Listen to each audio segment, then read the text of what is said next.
Hey guys, welcome back to another card flipping video. In today's episode, I feel like I'm running out of real title ideas, but we have a ton of mail and stuff to go through. Let me just show you kind of what we're dealing with. I kind of bought a lot of like lots, kind of lower end, around $1-ish per card. Some of this stuff here, this is more than $1 per card here, but I'll just show you some of the stacks. I got a whole bunch of these. And obviously, I'm not going to spend too much time dissecting each and every single one of these, but I'll just show you what I have. Big stack here. And then finally, I'm pretty excited about this one, this big giant package here. So that'll be the main premise of today's video. Again, a lot of it is kind of just lower end kind of cards where, so the strategy I'm thinking of is either going into like shows where people are running progressive lots where if you place a bid, they'll like put another card in, place another bid, they put another card in. I found a pretty good one the other day, and I was able to, this is what this is. That's what this is from. Basically, I would feel comfortable spending however much money on that lot if I feel confident that all together at the end, I can pretty much break even from like 5 cards. If I can sell 5 of the cards that cover the whole cost, I think that's a really good strategy. And all the rest, like I've got like 50 cards in here, and I think I can break even probably 2 or 3 cards, 2 or 3 sales from here could probably break me even for this whole purchase. Then I have like 40 more cards that I'm basically just have for free. Where that's where I would go on Whatnot and likely run things for $1 and run things for some stuff for $2 as well. I'm just gonna kind of fly through what I have here. Again, I'm not gonna go too in depth on really anything. I'll go through like I'll go through like the lower end stack first, just so you can see what I have. Again, main premise of the video, just see what we got coming in the mail this week. Okay, so I think I bought from like 2 different streams this week. And I think most of this stuff came from one stream, where I think I spent about $60 for about 60 cards. So everything is about $1 per card. There are a couple like more decent higher end ones where if I were to sell those, that would take that number down. Say I sold one of these, sold this Ohtani, which sells for like $10 to $15. That now moves pretty much all the cards to less than $1 per card. Like this one, I know it is CJ McCollum, but it's numbered to 21. I'd imagine I could get around $10 for this one as well. So assume I can do all that. Assume I can get 10 for this one, and then 10 for this one, and then 15 for that one. $35. That's about almost half of the price of the whole purchase. We're sitting at about 50 cents per card for the rest of them, which we can happily run for $1 on Whatnot. You'll see there's nothing really too crazy here. I'm not going to really go into anything. Lou Dort 75. Even this one. That one I could probably get $5 for on eBay. Kind of go through these. I mean, literally Bryce Young, just a lot of really lower end base stuff, which also you have to take into account, like, are people actually gonna buy this? You don't really know for sure. Just gotta never know unless you try. This one numbered.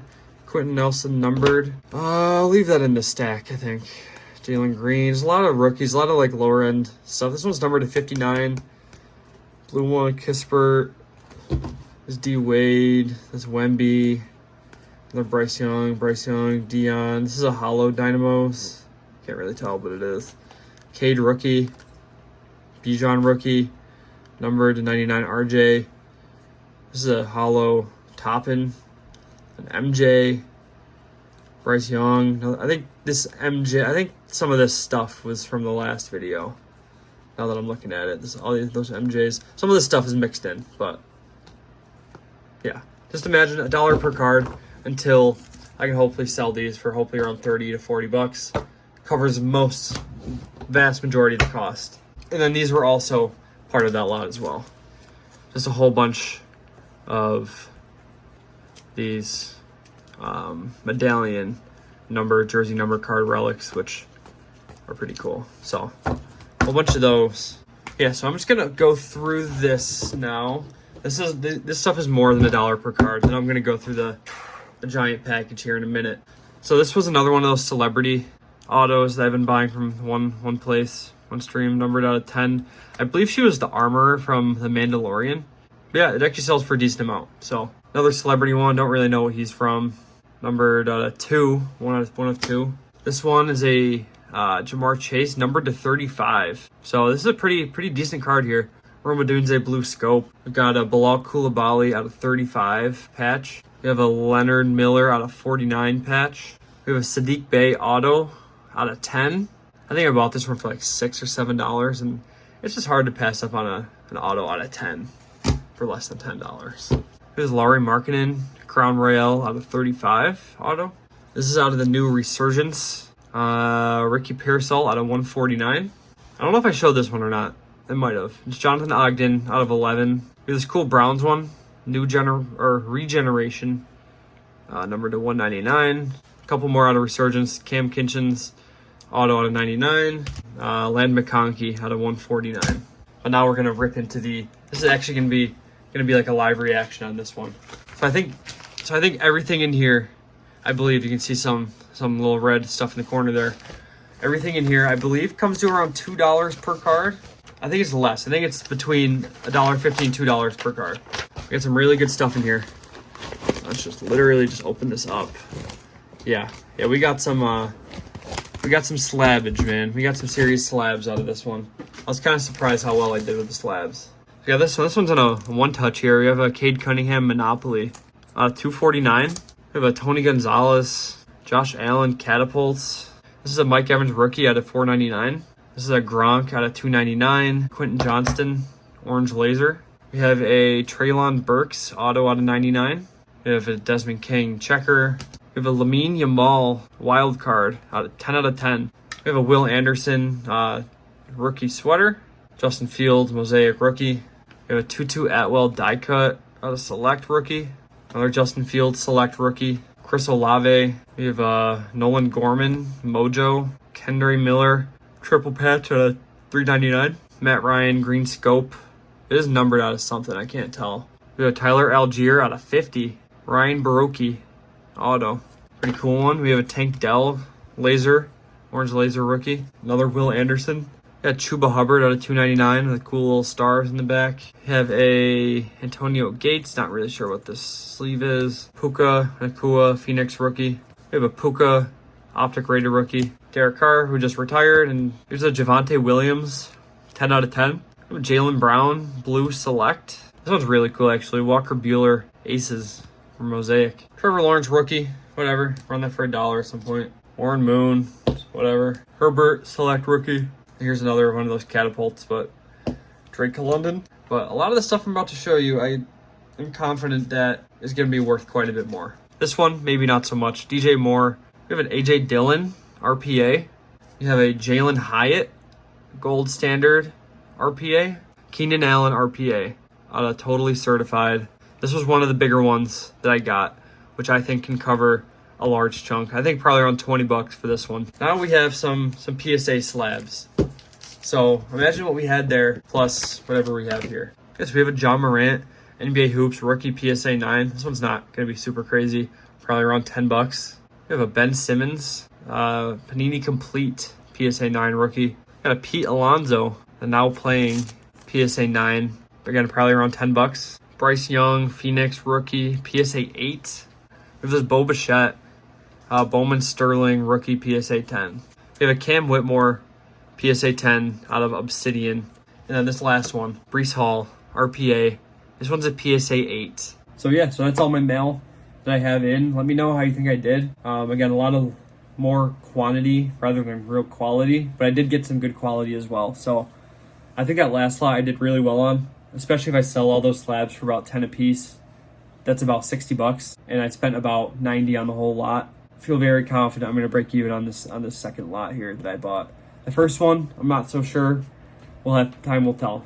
So between last episode and this episode, we had 8 sales for $139.04. So a pretty solid week overall. The last week or 2 weeks, the last week of school, I just finished with my finals. It's really just been, life has just been so busy. We got a dog.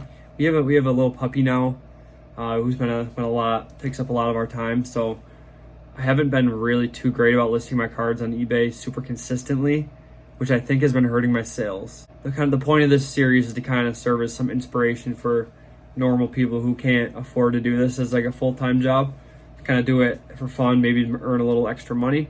that, life just gets in the way sometimes, and you really just have to find that balance between your work, your personal life, and then your side hustle or whatever you want to call it. So I think now that summer is beginning, I'm still going to be incredibly busy with everything that I have, but I will have more time in the afternoons to get cars listed and buy cards as well. So I accepted a best offer for this Grady Dick. This is numbered out of 75. It's a Prism in his college uniform. $3. I mean, I was happy to just take that money. I don't think I spent more than $3 on it, so happy with that.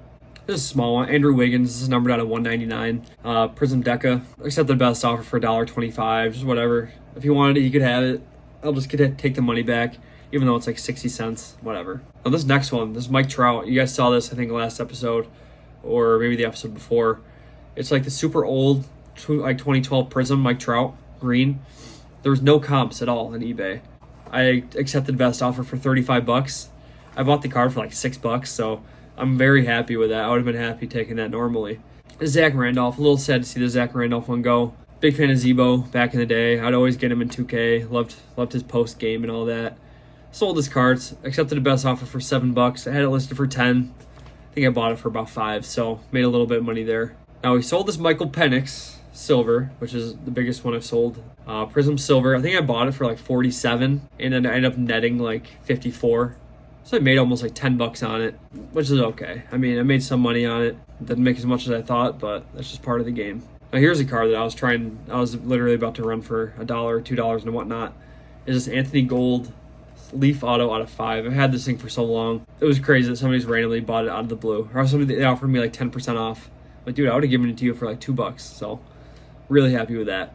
Then this Anthony Edwards, we saw this last episode, I believe, the My House Purple.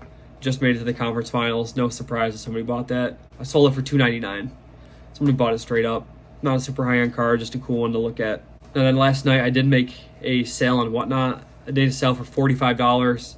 With fees, I ended up netting $39. I was negotiating with this one guy, and he ended up buying 3 of my cards. He bought this Kobe Bryant Upper Deck rookie, Nikola Jokic motif out of 99, and then he bought the pink Prism Caleb Williams. When you look at all of how much I paid for all of them, it's pretty close to breaking even.